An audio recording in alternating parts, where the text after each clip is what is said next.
Office of the Special Prosecutor is standing by its decision to declare former Finance Minister Ken Ofori-Atta a fugitive, insisting he repeatedly refused to appear for questioning. This follows a controversial raid on his residency by the National Security, which reportedly left his family traumatized. Now, speaking on Newsfile, OSP's Director of Strategy, Research and Communications, Samuel Appiah-Darko, maintained that Mr. Ofori-Atta's presence is crucial to ongoing investigations, dismissing claims of unfair treatment. It's not too much, but the people who argue that way are missing the point, because the point is not about fairness. If it's about fairness, we have been very fair. That is why we wrote to him. Not being fair is rather having somebody bring you down when he has not even had a correspondence with you. Mind you, some people have even suggested that we could have stopped him from traveling. And we have said that, on what basis do you want to stop somebody from traveling? Every Ghanaian is free to travel for medical treatment, whether in Ghana or abroad. In the same way, when a law enforcement demands your attendance, you are not going to say that it may inconvenience you, and so you are not able to come. But you have to then prove to us why you are not able to come. Are you so sick that you cannot fly? Or the issue has to do with the inconvenience of your originally planned schedule? That is the whole matter. We are saying that once you are able to give us cogent reasons, we will give you that opportunity. And we have done so to other people who are ordinary Ghanaians and not even people who are elite, as you have said. There is no cause for alarm. I think that the tag of being declared wanted is what is worrying people. How is a person declared wanted? You are declared wanted because there will be an arrest warrant because we are not finding you, and you are declared wanted. But there are damning consequences to that. There are damning consequences to that for people who have spent years building their reputation, getting all the education they can get and building themselves up professionally. This damages them. You must agree that this damages them. Of course, it may damage you, but the point is that the OSP has not said that he's guilty of anything. The OSP has said that he's a key suspect in a number of investigations it has conducted. What do you lose? What do you lose if you say we are investigating him, we understand he's somewhere else, but we are not going to take that? What do you lose? Do you have to declare him wanted and a fugitive from justice? Yes, we have to do that because that's the legal procedure you have to go through, because when we do that, it means that we are now prepared to bring you down. And to be able to bring you back to the country, we need to go through certain legal processes. It's been argued. Now, Mr. Appiah-Darko has defended the officer's earlier claims regarding a raid on the former finance minister's home. He insists the OSP was not involved, suggesting the incident was staged. However, it later emerged that National Security carried out the raid, yet the OSP did not retract its initial statement. A wicked lie was told against the OSP, and this is not the first time. People try to paint a certain picture for you in this country in order to create chaos around you, create disbelief around you. And it's an old age trick that most people do. The night before the press conference, apologies of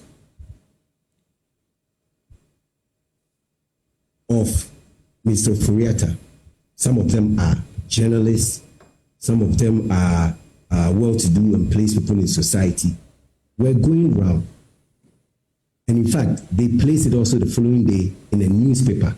And the newspaper had quoted allegedly the wife of Mr. Ofori-Atta saying that it was the OSP that stormed the house.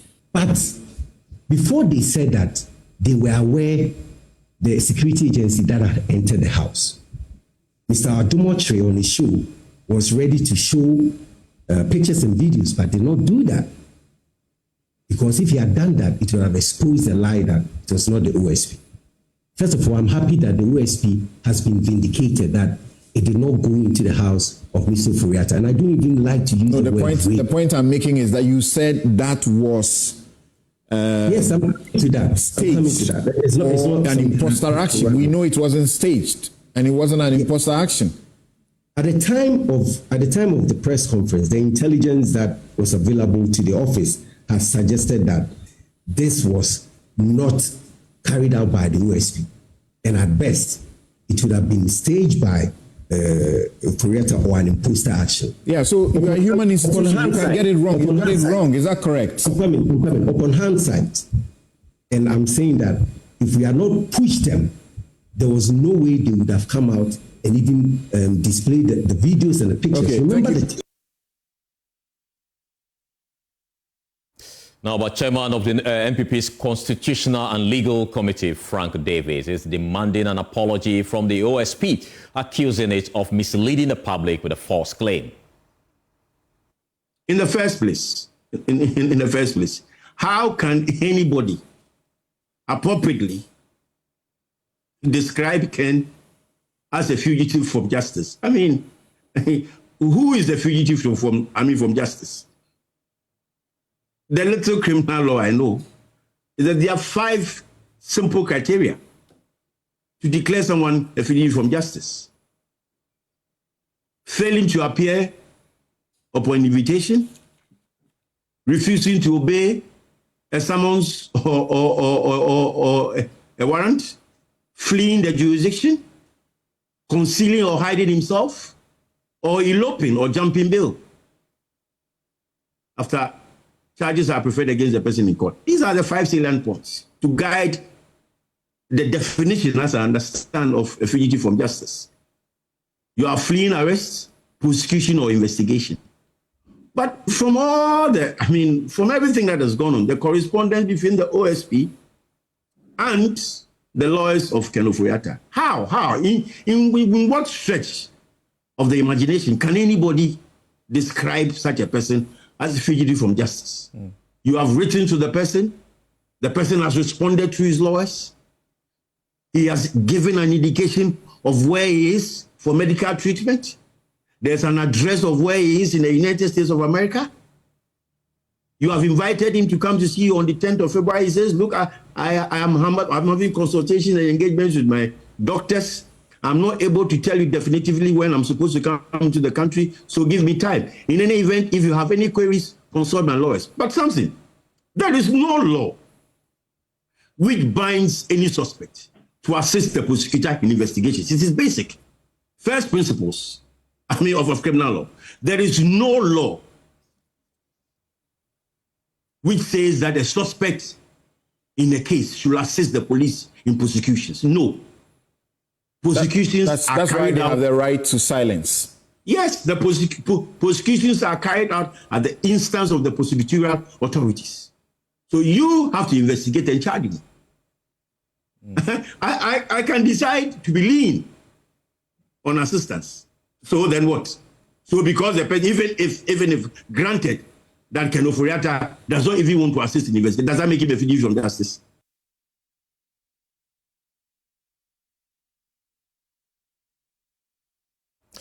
Let me now take you to Parliament, because Minority Leader Alexander Fenyumarkin says government decision to revoke appointment made by the Esquire Akufo-Addo government after December 7 are unconscionable. The Chief of Staff, Julius Deborah, has ordered all government institutions to revoke all such appointments promptly. Delivering an urgent statement on the floor of Parliament, Alexander Fenyumarkin decried the ritual of cancelling such recruitment whenever there's a change of government. State institutions have been issuing termination letters, revoking appointments, and it is causing a lot of trauma to the youth of the country who have been employed by the states. Mr. Speaker, I have seen letters from the GRA, from Ghana Water, from Gridco, and of particular concern is Ghana Health Service. In our own parliament here, recruitment started as far back as June, July, August. It's only around January that some people received their appointment letters. They go through interview, do aptitude tests, have to pass medicals. So, knowing Honorable Julius Debra, perhaps he meant well, and this is somebody I respect. I do not think that the intent of this letter was for state institutions to dismiss, revoke appointment. I believe that perhaps some clarity would have to be given that our countrymen and women, our youth, are being sent home. They went to office, they were asked to come home with these letters. Where do they find food to eat? How do they feed their families? How do they feed themselves? What is going to be their future? These workers are all citizens of Ghana. And like all Ghanaians, have rights, which must be protected.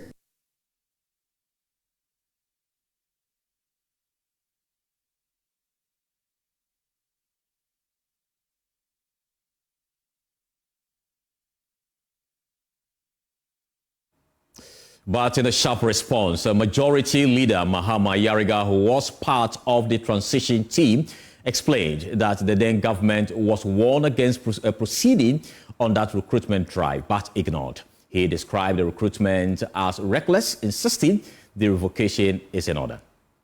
I served as a member of the transition team, and I recall that during that period, there was a mad rush to employ people.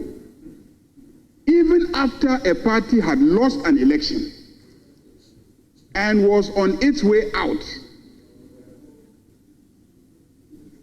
after December 7th, we saw ministers in a hurry to have people interviewed and taken through the processes so that they could be officially served with employment letters. And at the transition team meetings, joint meetings, we raised issues. We told our counterparts who were outgoing ministers that that practice must stop because a number of issues are implicated. One, we all know that you must have fiscal space before you take decisions to employ people. You are leaving. We are coming in. We haven't told you that the public money that is available, we want to commit it to paying workers. So you cannot clock the fiscal space and then leave us with problems that we cannot deal with. And insisted that so long as they were in office until January 7th, they were the validly established government of the Republic of Ghana, and they will do whatever pleases them. And so they were going to recruit. I was in the meetings. If you engage in such recklessness, and you go and you know that you are leaving office, and you decide to load the public sector with workers, that will make it difficult for the incoming government. What do you expect? What do you expect? I think that what the Chief of Staff has done is proper. It is consistent with good governance, and we will review the recruitments that took place, and we will reverse them as indicated. There were no proper advertisements. People sat down and then just agreed among themselves, brought together family members, brought together foot soldiers, and then they went and recruited them. That was what happened. How many did you advertise? Now, away from Parliament, President John Mahama is talking tough, calling out U.S. President Donald Trump for carrying out a disruptive cut in foreign assistance for developing countries, including Ghana. Before his departure to Europe for the Munich International Security Conference, which is underway in Germany, the president directed Finance Minister Dr. Kasia Latoforsen to take urgent steps to bridge the funding gap arising out of the suspension of the USAID's international funding program.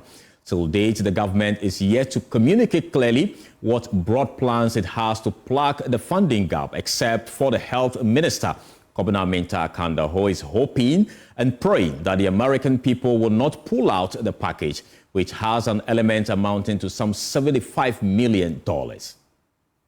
Yeah, I mean, this is a diplomatic engagement issue. So we'll be engaging them. We need them. We cannot say we don't need them. We need them. We'll be engaging them. They've given us 90 days. Let's pray that it will not go beyond the 90 days. But I don't think there's any cause of alarm for now, especially with the emergencies they were assisting. We have been able to put measures in place to maintain those activities on the field. For example, I'll give you one example. The distribution of, we call it the last milestone. So the distribution of, consumables and what have you, they assisted in some of the regions. So we have put measures in place to be able to continue those activities. And so there is no activity that will be put on hold. All the activities they were supporting will continue to operate until we pray that God touches their heart to rescind their decision. And true to his words, Kobuna Minta Akando, a couple of hours ago, concluded conversations with United States Ambassador Virginia Palmer, which pictures posted on social media indicating the presence of other top Ghanaian and American officials holding closed-door meetings, presumably over the crisis. Meanwhile, President John Mahama has assured Ghanaians that the 2025 budget will address the financial shortfall caused by the suspension of U.S. aid to the country. He emphasized that while external assistance has been beneficial, the time has come for Africa to become self-reliant and chart its own path to economic independence. President Trump suspended activities of the United States Agency for International Development for a 90-day review last week. The suspension resulted in a freezing of over $150 million aid to Ghana. Speaking at an ongoing opening town hall meeting at the Munich Security Conference, President Mahama reiterated his commitment to implementing policies to strengthen Ghana's financial stability and reduce dependency on foreign aid. And so we're going to make adjustments in the budget. Happily, when we have elections, we don't present the budget until the new government takes over. And so we're supposed to present the budget in March. So it's possible for us to make provision to cover what the shortfall in U.S. assistance is going to be. I believe that it's adversity and opportunity. It must teach Africa to become more self-reliant. This goes to help the most vulnerable in our society.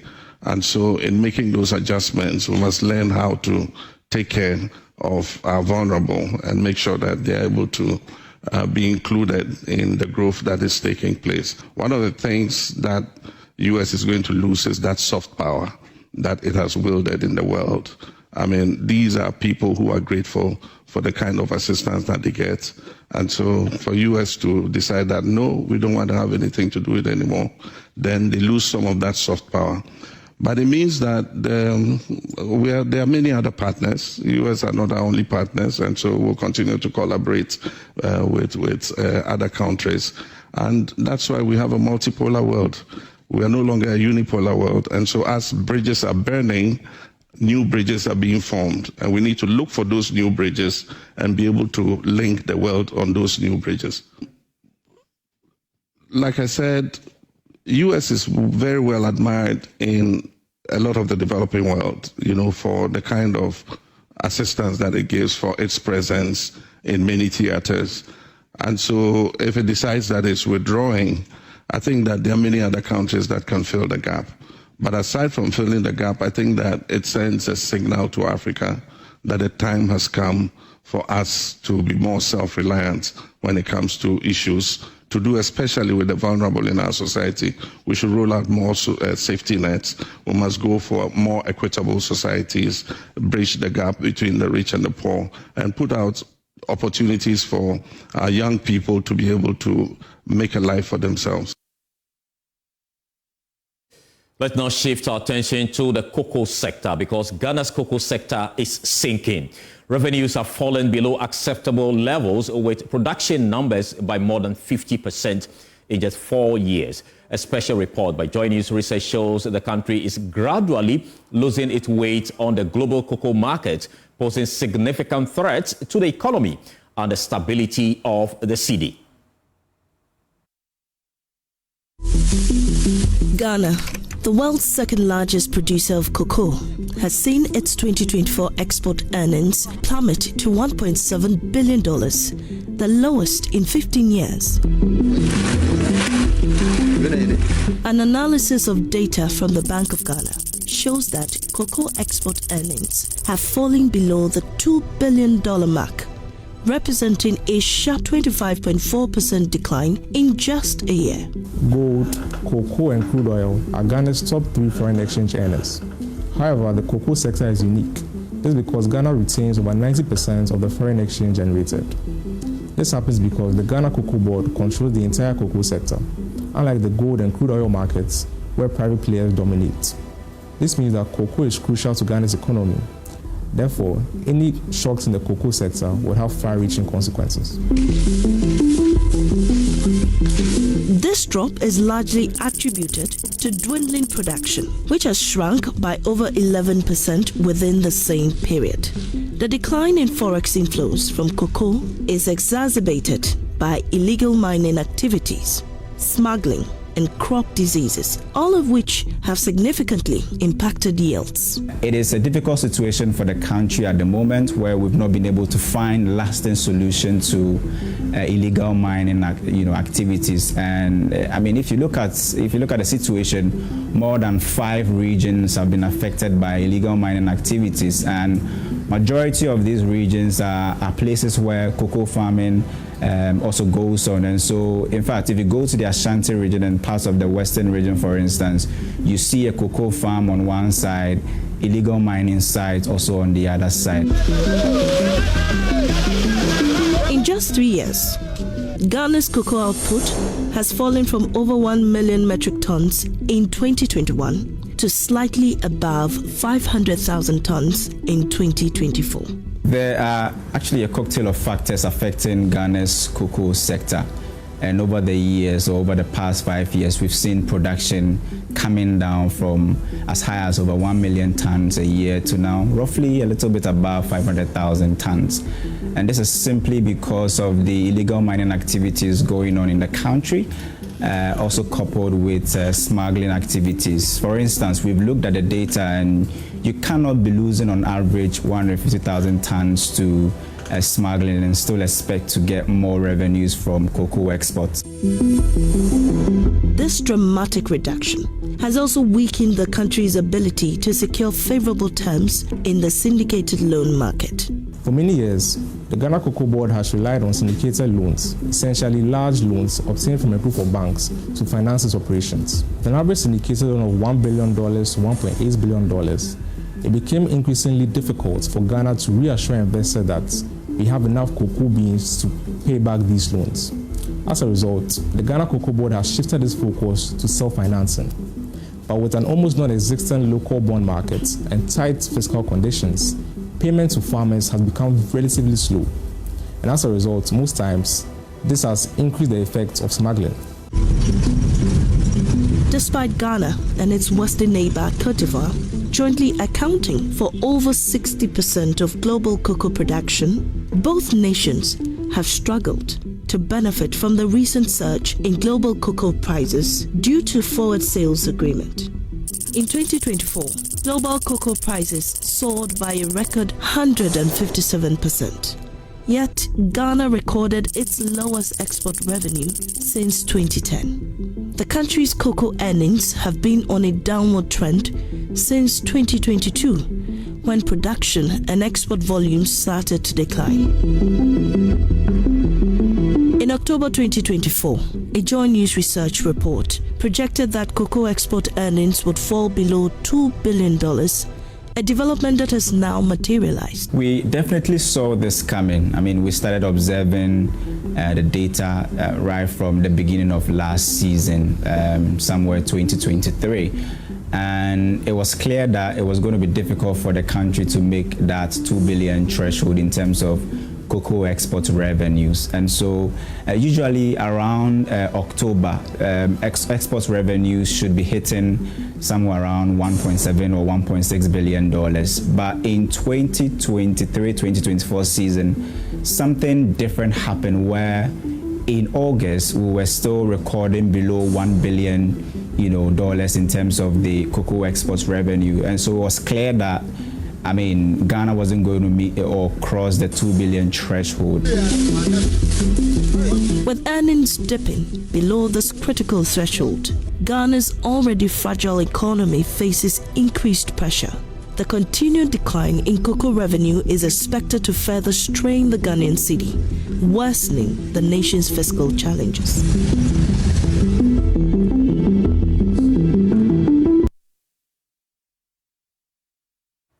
Now, while cocoa remains the mainstay of Ghana's economy, cocoa farmers continue to struggle with rising production costs and climate challenges. However, the World Bank is raising fresh concerns over the strained tax exemptions for cocoa farmers placed on the country's limited revenue. Meanwhile, Beko Chankwansa, a taxation and fiscal policy expert at the PricewaterhouseCoopers, strongly opposes removing these exemptions, warning it could cripple Ghana's cocoa sector. Now, speaking at the World Bank's Public Finance Review panel discussion on building the foundations for a resilient and equitable fiscal policy, he emphasized the need to protect farmers amid ongoing economic pressures.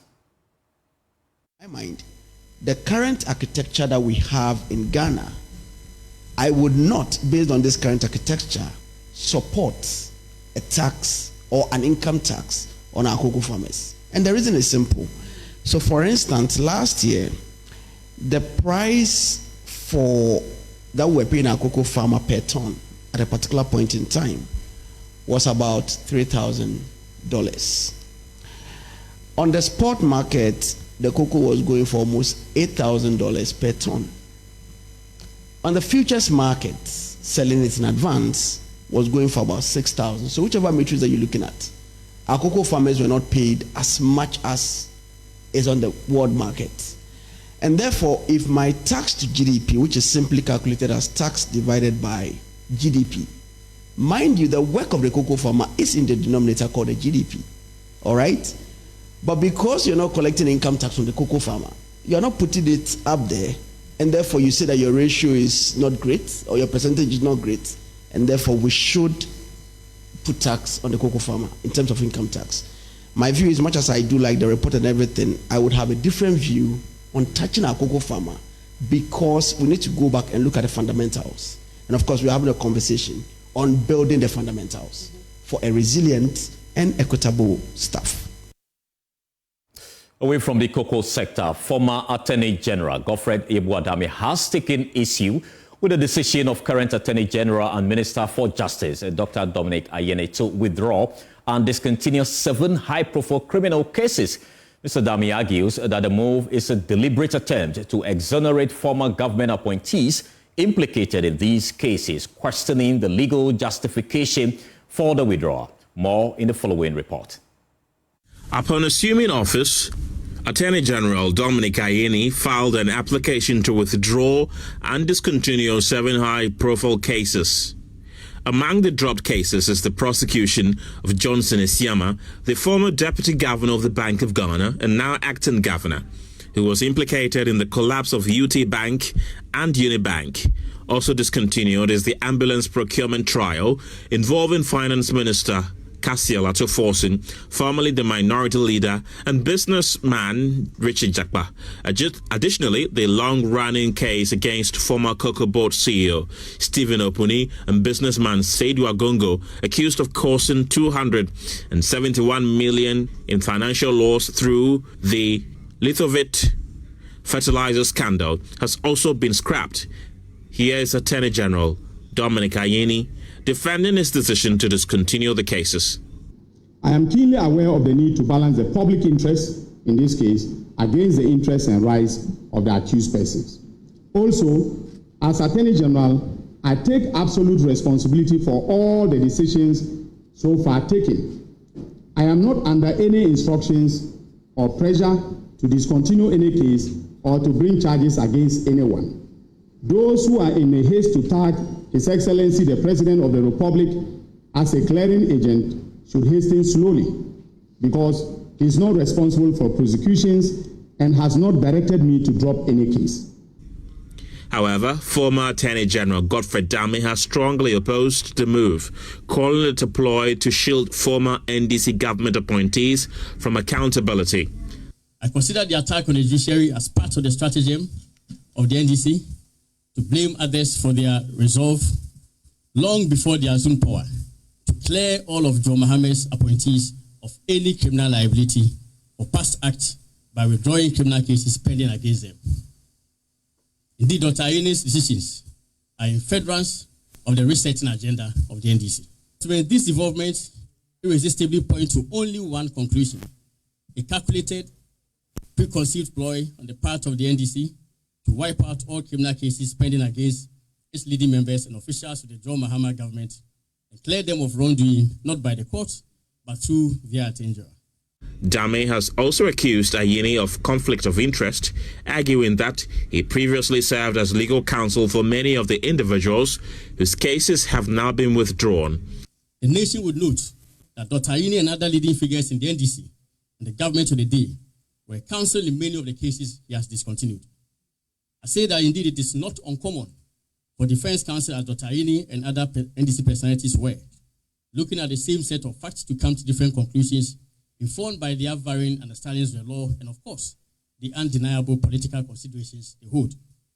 However, I dare say that in taking decisions as monumental as withdrawing those cases, the only consideration has to be the national interest and not that of defense counsel. Further challenging the decision, Godfrey Dame has demanded that the Attorney General produces any official memo from public prosecutors advising him to discontinue the cases. He did not engage in any meaningful consultation with the prosecutions division of the Office of Attorney General before instructing the filing of the withdrawals and no prosecution in the cases against senior members of the John Mahama government and other leading members of the NDC. The dates of filing of the said processes buttress the assertion I make, and I've referred to them already. I challenge Dr. Ayeni to show any memorandum presented to him by the prosecutions division of the Office of Attorney General advising or indeed expressing a view on the consultation, discontinuation, or termination, as he calls it, of any of the criminal cases in question. As the controversy unfolds, questions persist about the implications of these withdrawals on justice, accountability, and rule of law. Prince Kwame Kuduga's report for JoyNews. Now let's shift our attention to education, because the cost of Ghana's boarding school systems remains a concern, with stakeholders recommending that parents contribute. At the Joy Prime Dialogue on Free SHS in collaboration with School for Life, stakeholders in education proposed a mix of oil revenue and parental support to sustain the policy. They emphasized that while tuition should remain free, means testing could determine who pays for other expenses. My colleague Emmanuel Jivano has more in the following report. Enrollment in senior high schools has jumped from 25.7% in 2016 to 56.3%, but funding and infrastructure struggle to keep up. Access is key, quality is key, and also the impact on our socio-economic transformation is also very key. Basic education level has received relatively lower attention from the government by way of resource commitment and support due to the heavily demand of the senior high education. Concerns include food shortage, teacher workload, and financing. Experts suggest parents' contribution and restructuring gets fund. There has been concerns about the quality being produced, the efficiency, the equity, and of course, the sustainability of the program. People are willing to pay. Let them go and pay to go there and then use it. It's voluntary. You don't need to. And they use the money to help with the others. So if you want to go to AA, those parents who want their children to go to Wegehe, as for us, it's Wegehe, you pay your 20,000. We must sit up and accept some cost sharing somewhere. If people get access to free tuition, then they get access to free other things.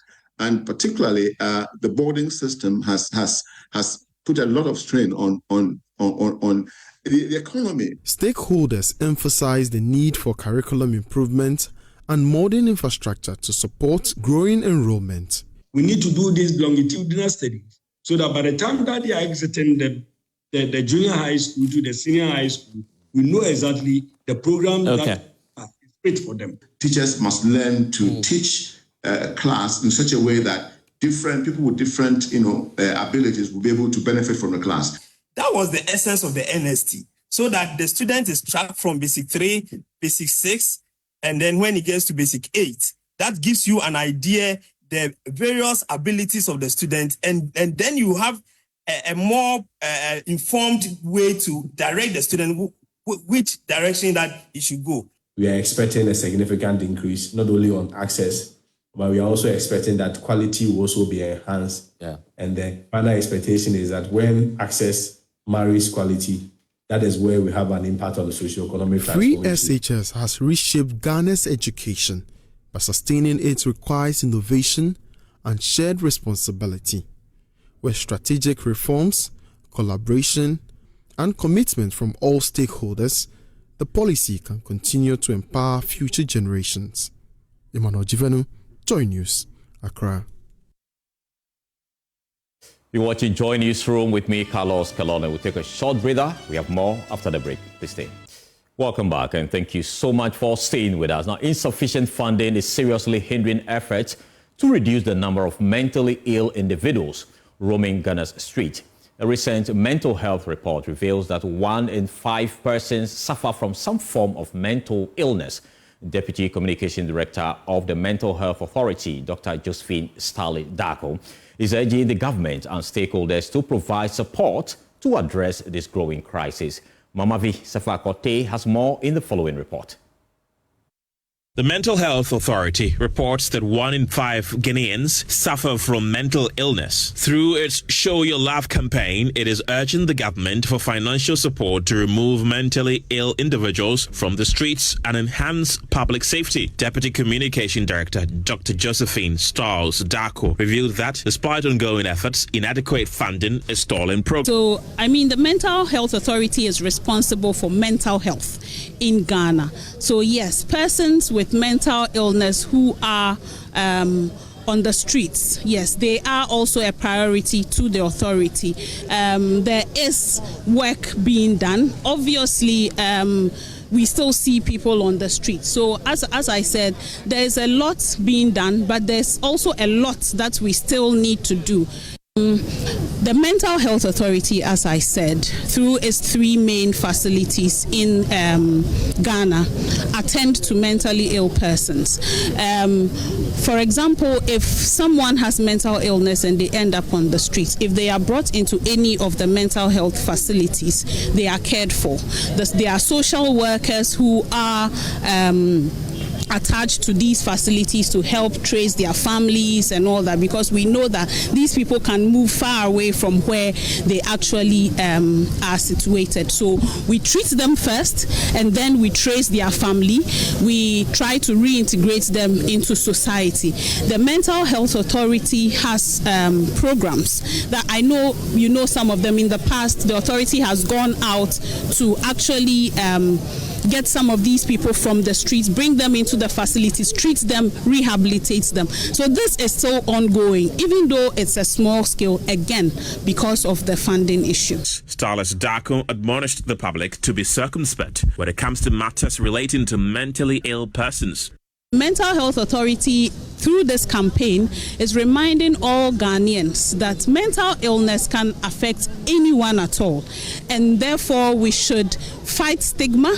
We shouldn't discriminate. We should rather include and support persons living with mental illness, so that together we would make Ghana a place where mental health is prioritized. The plea is on for all to join hands to support the vulnerable who are roaming the streets of Ghana. Mamavi Sefa-Kote's report, read to you. Now, Minister of Health, Kobina Minta Kando, has assured the public that his ministry is taking urgent steps to curb the surge in cholera cases across the country. Speaking at the launch of the oral cholera vaccination (OCV) campaign in Accra, He urged hospital staff and the general public to prioritize hygiene and environmental cleanliness to help contain the outbreak. More in the following report by Stephen Mensah. Ghana is among the first countries in sub-Saharan Africa to introduce an oral cholera vaccination campaign in response to a growing outbreak. The surge in infections has resulted in over 4,000 reported cases across 5 regions: Greater Accra, Eastern, Central, Ashanti and Western, leading to more than 40 fatalities. The rising toll has heightened concerns among health officials and the general public. Director General of the Ghana Health Service, Professor Samuel Kaba Akoriya, says his organization is intensifying efforts to contain the outbreak and is calling for nationwide support in the fight against the disease. We cannot do this alone. Government cannot do this alone because cholera is about lifestyle. It's about cleanliness, it's about sanitation, it's about water to be able to wash your hands anytime you're going to eat. Let's try and see if we can go back to those days of COVID. You remember COVID, you spend about 1 year or 2 years, wash your hands and face masks. Let's see if we can continue washing our hands. And we plead with the Queen Mothers that you should be our mouthpiece right here. Because we know people listen to you a lot when you talk to them. The market women, everyone, we want to appreciate your efforts, but we want you to do more so that we keep the cholera. Cholera, a highly contagious bacterial infection, is primarily linked to poor sanitation and safe drinking water and improper food handling. Member of Parliament for Ablikuma South constituency Alfred Okuvandapoy highlighted the key cholera hotspots and outlines measures being taken to rid affected districts of the infection. There is no need for us to see the death of one child. There's the need upon all of us to make sure we can save all of our children. The minister is the cure. But what are the causes? I think it's the Ministry of Local Government, the Ministry of Works and Housing, the institutions that have to make sure, the assemblies, that we have toilet facilities in our communities. Meanwhile, Minister for Health Kwabna Minta Akando has reiterated his commitment to improving healthcare services across the country. Additionally, Chief of Staff Julius Deborah recently revoked all recruitments made after the December 7 general elections, describing them as inconsistent with good governance practices. The Minister for Health supports the decision, stating that his ministry may not have the financial capacity to sustain these appointments. It is in the interest of anybody who may be recruited beyond that point for its recruitment to be suspended. Because if we recruit you beyond that point, we cannot pay you. Beyond 31st December 2024. So we are not in any way saying that the recruitment that were done within the period, the recruitment that the 31st December 2024 clearance covers are not affected. As part of the National Response Strategy, the Ministry of Health and the Ghana Health Service are rolling out oral cholera vaccines, OCV, in high-risk communities. Cholera symptoms include severe diarrhea, vomiting, extreme thirst, leg cramps, and restlessness. The vaccine provides short-term protection and is especially critical in areas with limited access to clean water and proper sanitation. Stephen Mensah's report, read to you. Let's do some politics now, because supporters of the National Democratic Congress in 2 out of the 3 constituencies in the Northeast region are currently up in arms against President John Dramani Mahama and other appointing authorities in the party. Clad in red attires, the aggrieved party supporters in Bunkurubu and Chiprone district held separate street protests calling for political representation in government. Regional correspondent Eliasu Tanko reports that in Tripoli, the street protest was peaceful. However, party properties were vandalized at Nakbanduri in the Bunkurubu district. More in the following report.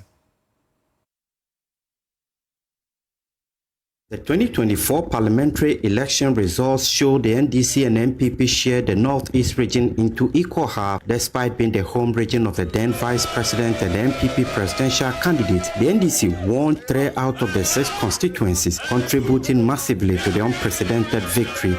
These constituencies are Bunkurugu, Cherpone, and Yunyu Naswani. However, according to the NDC supporters, President Mahama and the party leadership are yet to appoint a single person from their respective constituencies. We are NDC youth and Bunkurugu constituency. We want to use this opportunity to express our dissatisfaction and anger to the president and the ministerial appointing committee.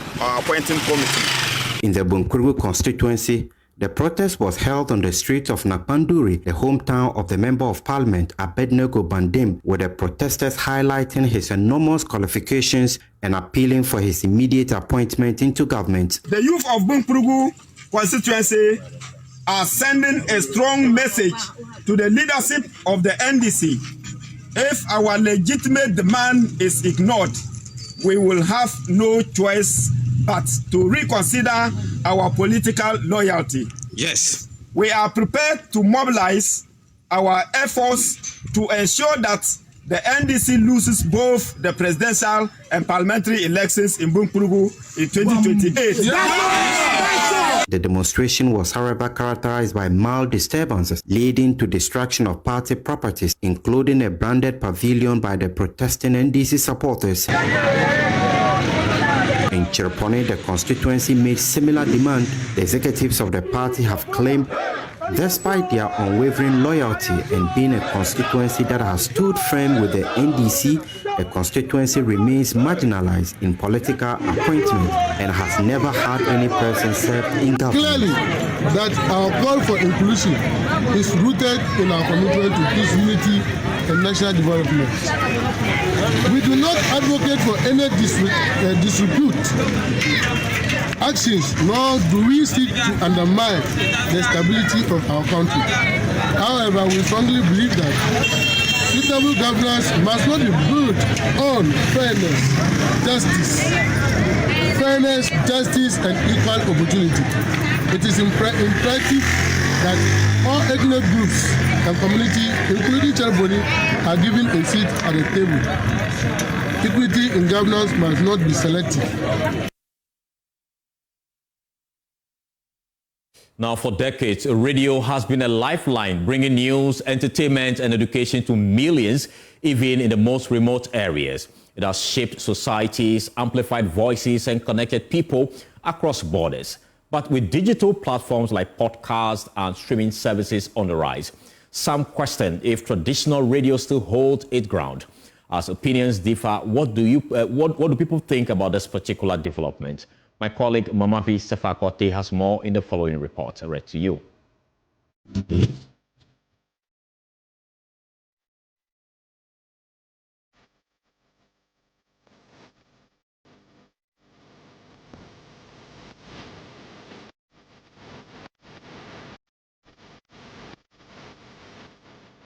Radio has always been the people's medium, affordable, accessible, and reliable. From breaking news to music, talk shows, to educational programs, it remains a trusted source of information.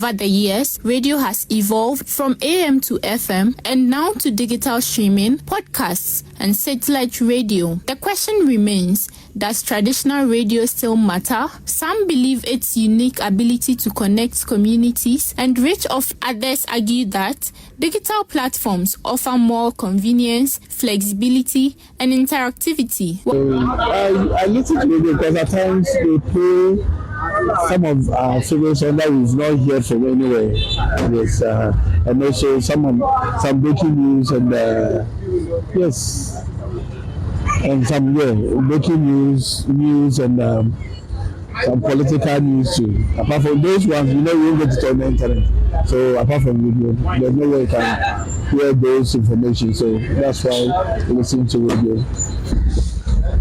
It's in the form of entertainment and education. So I listen to radio because I want to get more information and about what is happening in the world. So you think you choose? Oh yeah, because radio, I think the frequency is wider. So even when you are even in a remote area and you have your small pocket radio, you can just access it than even the television. Or I don't like listening to radio because the radio, there is no video attached or no image attached. So I prefer watching the TV or the internet because there is a video attached in image. So that one you can get more understanding than you listening to the radio. Well, I mean the reason I would choose radio, and sometimes the radio stations, they give more reliable info than the normal television. Yes. Because there are social media which social media is around, so there's no need for a radio station or something. All the information are almost there. Like example X, and I can find almost all news outlets which are on the radio. They are also at X, so there's no need to buy a radio. And also my phone doesn't support radio. Mostly use. While traditional radio faces competition, experts believe adaptation is the way forward. President of the Ghana Independent Broadcasters Association, Cecil Sunkwa Mills, highlights how radio is embracing new technologies to stay relevant. I do not think it's exactly true because currently in Ghana, we reach, in terms of distribution of information, we still over 90% of people still rely on radio, both ways, the listeners and then those delivering messages in different communities. So radio is still king. It is the most common way of passing on messages, both back and forth. And so I think it's still very key. We actually, if you look at the stats from some research, if you look at Statista, year on year, we actually expect the listenership for radio to grow, even in Ghana and across Africa. We also have to make sure that we preserve the traditional radio. Okay, it's key that yes, digitalization is great. It can you can at a click of a button, you can look at a number of listeners, etc. But the reality is that a large number of Ghanaians do not have that luxury of internet access. And that is why the wireless box was introduced. It is still very relevant in a lot of our communities, reaching out to farmers, entrepreneurs, etc. around. So whilst we move into digitalization, it is important that we maintain and strengthen the traditional radio system. So you will find that in certain cases, we have been very vocal about the need to make sure that the radio stations do not die. Media. Well, that's all we have time for here on Joy Newsroom. We have a lot more stories on myjoyonline.com. Thank you so much for watching. My name is Carlos.